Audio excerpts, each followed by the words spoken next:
বললেন, আমি অধম, আমার সাধ্য কি তোমার সেবা করি?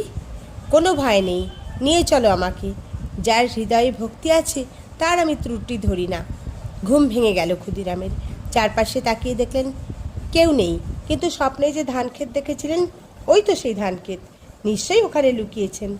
এগোলেন ক্ষুদিরাম। দেখলেন এক টুকরো পাথরের ওপর এক বিষধর সাপ ফনা মেলে আছে। ঠাউর করে দেখলেন সামান্য পাথর তো নয়, শালগ্রাম শিলা। মনে হলো স্বপ্ন মিথ্যে নয়, ওই শিলাই তার রামচন্দ্র। নইলে সাপ সহসা অন্তর্হিত হবে কেন? কিন্তু সাপ তো একেবারে হাওয়া হয়ে যায়নি।